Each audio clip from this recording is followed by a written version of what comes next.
How's this for a tall tale? Once upon a time in the Wild West, there was a man so short he couldn't even see over the tops of the prairie. At least that's how it all began when a pint-sized protagonist stepped into the recruiting office of the Frontier Army. He wanted to join up and fight against the Indians. You know, the usual. But the army was a bit particular about its new recruits. They had a height requirement, see? And our diminutive dude was way too short to enlist. They told him to hit the road, so he did. Our hero wandered out west, where he eventually came across a ranch that needed a hand with some chores.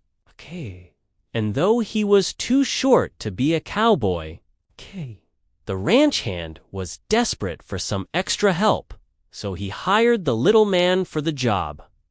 Well, that all worked out great until one day the ranch was attacked by a band of Indians.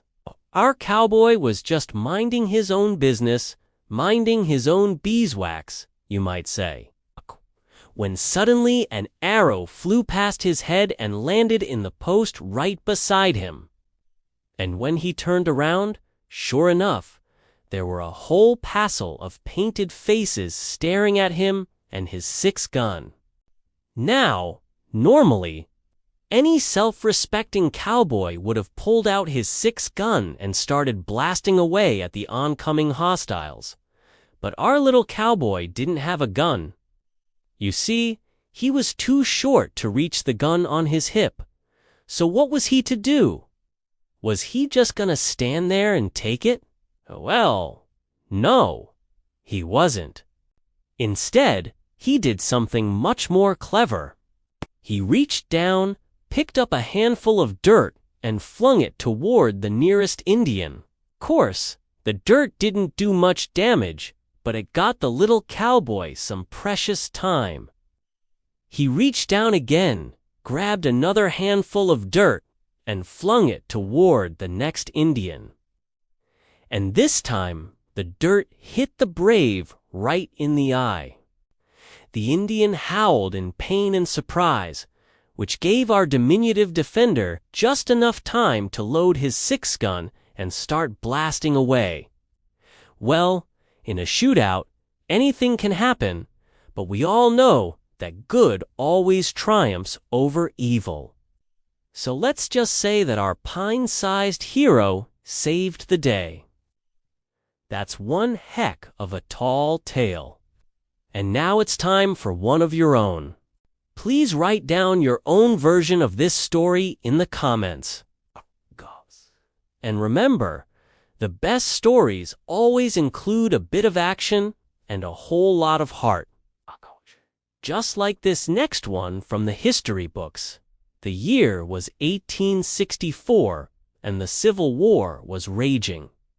One day, a Union general by the name of James H. Wilson found himself leading a cavalry charge against the Confederates.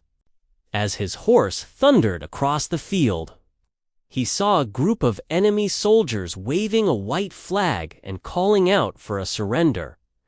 General Wilson considered the idea for just a moment. On one hand, he could take them all prisoner and save his men some ammunition. On the other hand, he knew that every second he hesitated, more of his men would get killed or wounded. So he made his decision and charged right past the surrendering Confederates, keeping his eyes on the prize.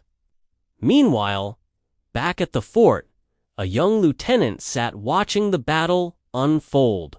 As he saw General Wilson ride past the surrendering Confederates without giving them quarter, he knew that he had to do something. He grabbed his horse and raced out to meet the general. When he finally caught up to him, he explained that the men who had surrendered were technically prisoners of war and should be treated as such. General Wilson sighed and admitted that he had been wrong to charge past them. But then he said something that really surprised the young lieutenant.